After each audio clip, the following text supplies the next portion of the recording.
আসসালামু আলাইকুম সম্মানিত viewers, welcome to my channel. সম্মানিত ভিউয়ার্স, আজকে আমরা শিখব পর্যায় সারণীর 1 নাম্বার মৌল থেকে শুরু করে 20 নাম্বার মৌল পর্যন্ত মৌলগুলোর ইলেকট্রন বিন্যাস, যোজনী এবং আদান কীভাবে বের করা হয় সেগুলো আমরা আজকে শিখব। আমি এর আগে বা পূর্বের ভিডিওতে আমি দেখাইছিলাম, যেমন এখানে লিখলাম ম্যাগনেসিয়াম, এর বাম পাশে নিচে যে সংখ্যাটা লেখা হয় এটা হলো পারমাণবিক সংখ্যা। পারমাণবিক সংখ্যা বা প্রোটন সংখ্যা, এর বাম পাশে উপরে লিখতে হয় ভর সংখ্যা, আর এর ডান পাশে উপরে লিখতে হয় আদান চিহ্ন, আর মাঝখানে এমজি এটা হলো মৌলের প্রতীক অর্থাৎ ম্যাগনেসিয়াম, আর বাম পাশে নিচে লিখতে হয় হচ্ছে পারমাণবিক সংখ্যা বা প্রোটন সংখ্যা, বাম পাশে উপরে লিখতে হয় নিউক্লিয়ন সংখ্যা বা ভর সংখ্যা, ডান পাশে উপরে প্লাস মাইনাস যা লেখা হয় সেগুলো দিয়ে আদান বোঝানো হয়।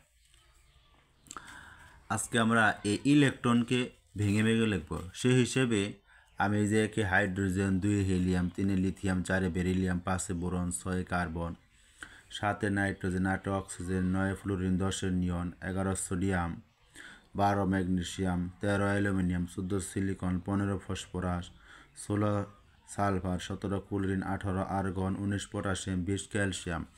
দেখো এখানে মৌল লেখার পর আমি নিচে নিচে পারমাণবিক সংখ্যাগুলো আমি লিখে দিয়েছি।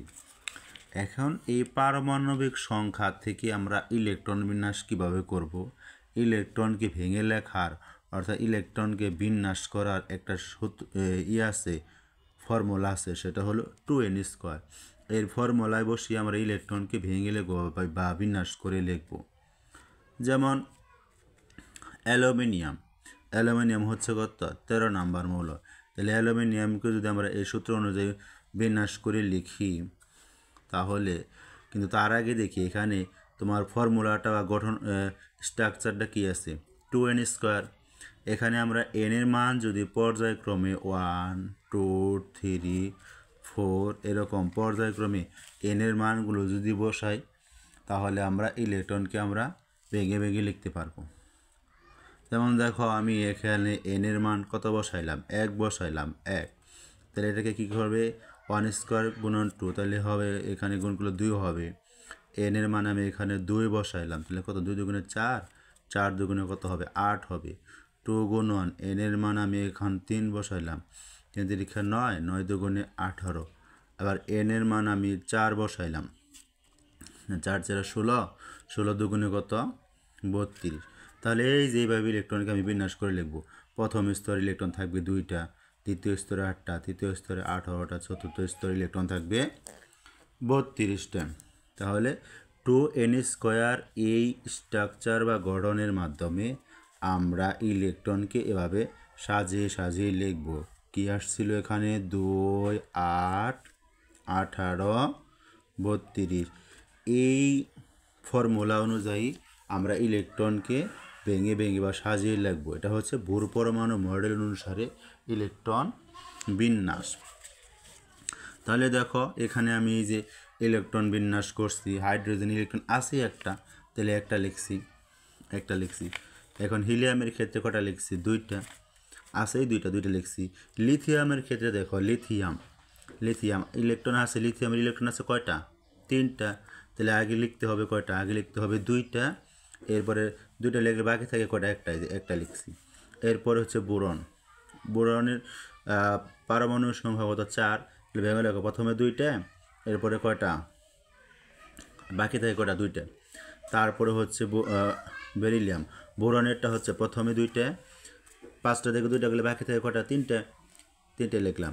এরপরে কার্বনেরটা লেখো, প্রথমে লিখলাম 2টা, এখন 4টা থেকে 2টা লিখে ফেলেছি, আর বাকি 6টা থেকে 2টা লিখে ফেলেছি, আর বাকি থেকে কয়টা, 4টা, এই 4টা লিখলাম।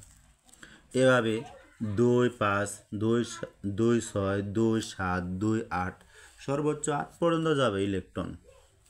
8 পর্যন্ত, সর্বোচ্চ 8 পর্যন্ত যাবে, অর্থাৎ অষ্টক পূরণ হইলে ওই মৌলটা কী হয়ে যায়, নিষ্ক্রিয় হয়ে যায়, সর্বোচ্চ 8 পর্যন্ত যাবে। 8-এর উপরে যদি হয়, যদি 9 হয়, যেমন সোডিয়ামের ইলেকট্রন বিন্যাস হচ্ছে 11, তাহলে এটাকে যদি আমরা ইলেকট্রন বিন্যাস করি, প্রথমে যাবে 2টা, তারপরে কটা যাবে 2টা, এরপরে হলো 8টা, 2 আর 8-এ কত, 2 আর 8-এ হচ্ছে 10, আর বাকি থেকে কয়টা, একটা, এই যে একটা লিখলাম। এখানে তুমি আর একটু ভালোভাবে বোঝো, সেটা হলো এই সোডিয়ামের ইলেকট্রন বিন্যাস করলে 11টা থেকে ফর্মুলা অনুযায়ী বা স্ট্রাকচার বা গঠন অনুযায়ী প্রথমে আমরা লিখবো 2টা। আচ্ছা, 2টা ইলেকট্রন লিখে ফেলেছি। এখন 11টা থেকে 2টা লিখছি, আর বাকি আছে কয়টা, 9টা। 9টা তো লেখা যাবে না, লিখতে হবে কোনভাবে, এই যে 8টা লিখতে হবে, 8টার উপরে আর লেখা যাবে না, আছে এখানে কয়টা, 9টা, তাহলে লিখতে হবে 8টা। 8টা লিখছি, আর বাকি আছে কয়টা, একটা, এই যে একটা।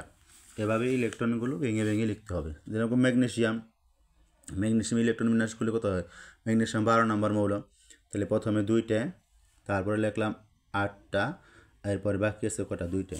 তারপরে হচ্ছে অ্যালুমিনিয়াম 2 আর 3, তারপরে সিলিকন 2 আর 4, তারপরে হলো ফসফরাস 2 আর 5, তারপর সালফার 2 আর 6, ক্লোরিন 2 আর 7, আর্গন 2 8 8, এরপরে পটাশিয়াম দেখো, প্রথমে 2টা, 8টা, বাকি থাকে শেষে কটা, 9টা।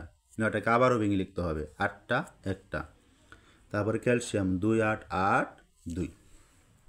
এভাবে আমরা ইলেকট্রনকে ভেঙে লিখলাম। এখন ইলেকট্রনকে এভাবে সাজিয়ে লেখার পর বা বিন্যাস করার পর বা ভেঙে লেখার পর এখানে সর্বশেষ কক্ষপথে যে কটা ইলেকট্রন থাকবে সেটাই তার যোজনী। হাইড্রোজেনের শেষ কক্ষপথে একটা ইলেকট্রন আছে, হাইড্রোজেনের যোজনী 1, হাইড্রোজেনের যোজনী 1, যার কক্ষপথে আবার দেখো তুমি লিথিয়ামের শেষ কক্ষপথে একটা ইলেকট্রন আছে, লিথিয়ামের যোজনী 1। তারপরে বেরিলিয়ামের শেষ কক্ষপথে 2টা ইলেকট্রন আছে, যোজনী 2। বোরনের শেষ কক্ষপথে 3টা ইলেকট্রন আছে, বোরনের যোজনী 3। অর্থাৎ শেষ কক্ষপথে যদি একটা ইলেকট্রন থাকে, অন্য কোনো মৌলের সাথে যদি এরা বিক্রিয়া অংশগ্রহণ করতে চায়, শেষ কক্ষপথের একটা ইলেকট্রন ত্যাগ করতে পারবে, যোজনী 1, একটা আদান, অর্থাৎ একটা প্লাস। শেষ কক্ষপথে 2টা ইলেকট্রন থাকলে 2টা ইলেকট্রন ত্যাগ করতে পারবে, যোজনী 2, অর্থাৎ 2টা প্লাস। শেষ কক্ষপথে 3টা ইলেকট্রন থাকলে 3টা ইলেকট্রন ত্যাগ করবে, যোজনী 3, 3টা প্লাস। অর্থাৎ যে মৌল যে কটা ইলেকট্রন ত্যাগ করলো ওইটাই তার যোজনী, ওইটাই তার আদান। আবার দেখো এখানে হিলিয়ামের ক্ষেত্রে, হিলিয়াম হচ্ছে এর নিষ্ক্রিয় মৌল। হিলিয়াম নিষ্ক্রিয় মৌল, এর ইলেকট্রন ত্যাগও করে না, গ্রহণও করে না, এই কারণে এর যোজনী আর আদান লেখা হয়নি।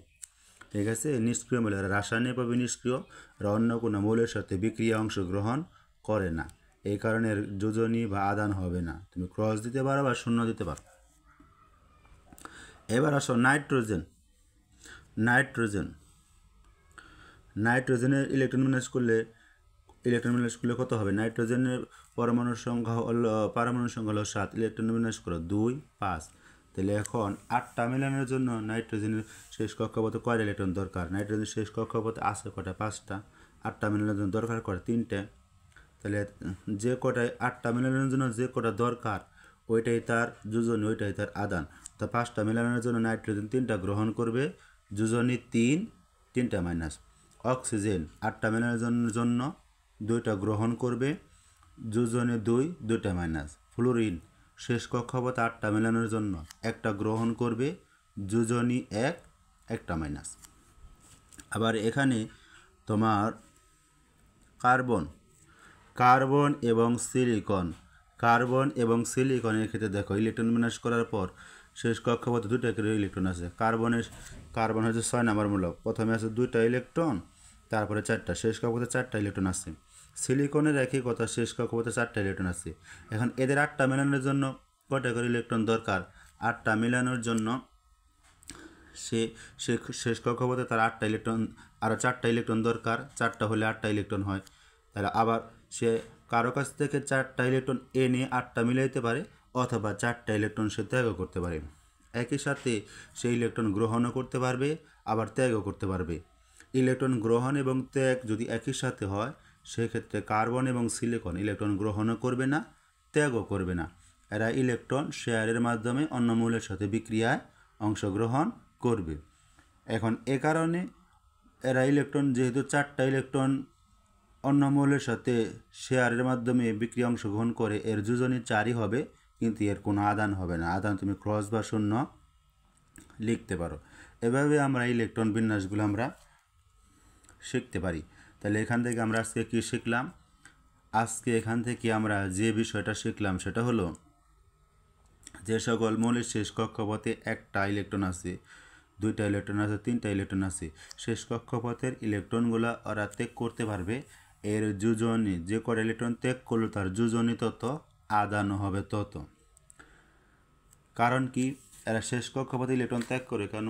কারণ 8টা মেলানোর জন্য অন্য মৌলের কাছ থেকে ইলেকট্রন আনতে এদের অনেক শক্তি ব্যয় হয়, অনেক শক্তি অপচয় হয় বা অনেক শক্তির প্রয়োজন হয়। এত শক্তি এরা অন্য মৌলের কাছ থেকে আনতে পারবে না। এ কারণে অতি সহজে যার শেষ কক্ষপথে একটা ইলেকট্রন আছে একটা ত্যাগ করে দিবে, যার শেষ কক্ষপথে 2টা ইলেকট্রন আছে 2টা ত্যাগ করে দিবে, যার শেষ কক্ষপথে 3টা ইলেকট্রন আছে 3টা ইলেকট্রন ত্যাগ করে দেবে। অতি সহজে 1টা 2টা 3টা ইলেকট্রন ত্যাগ করে দিতে পারে বিধায় এদের যোজনী 1 2 3 এরকম হয়। 4টার ক্ষেত্রে কী হয়? কার্বন এবং সিলিকনের ক্ষেত্রে 4টা হলে 4টা ইলেকট্রন ত্যাগও করতে পারবে, 4টা ইলেকট্রন গ্রহণও করতে পারবে। একই সাথে ত্যাগ এবং গ্রহণ করতে পারবে না বিধায় ইলেকট্রন শেয়ারের মাধ্যমে বিক্রিয়া অংশগ্রহণ করে। যোজনী 4ই হবে, কিন্তু কোনো আদান হবে না। আবার যার শেষ কক্ষপথে 5টা ইলেকট্রন আছে, 5 6 7, এরকম নাইট্রোজেন, অক্সিজেন, ফ্লুরিন, শেষ কক্ষপথে কি 5টা ইলেকট্রন ত্যাগ করা অনেক শক্তির প্রয়োজন। এ কারণে কী করবে? 5টা ইলেকট্রন ত্যাগ করবে না। অতি সহজে কারো কাছ থেকে 3টা ইলেকট্রন গ্রহণ করে সে 8টা মিলাবে। 3টা ইলেকট্রন গ্রহণ করছে, যোজনী 3, 3টা মাইনাস। অক্সিজেন 2টা ইলেকট্রন গ্রহণ করছে, যোজনী 2, 2টা মাইনাস। ফ্লুরিন 1টা ইলেকট্রন গ্রহণ করছে, যোজনী 1, 1টা মাইনাস। একইভাবে দেখো ফসফরাস, সালফার, ক্লোরিনের ক্ষেত্রে একই নিয়ম। শেষ কক্ষপথে ফসফরাসের 5টা ইলেকট্রন আছে, তাহলে 3টা 8টা মেলানোর জন্য 3টা গ্রহণ করলো, যোজনী 3, 3টা মাইনাস। সালফার শেষ কক্ষপথে 2টা গ্রহণ করছে, যোজনী 2, 2টা মাইনাস। ক্লোরিন শেষ কক্ষপথে 1টা ইলেকট্রন গ্রহণ করছে, যোজনী 1, 1টা মাইনাস। আশা করি তোমরা আজকের ভিডিওটা অনেক সুন্দরভাবে বুঝতে পারছো। আর পরবর্তী ভিডিও দেখার জন্য আমার চ্যানেলটাকে সাবস্ক্রাইব করে রাখবে, যাতে সহজে তুমি এই ভিডিওগুলো দেখতে পারো। আজকের ভিডিও এ পর্যন্ত। সকলকে ধন্যবাদ।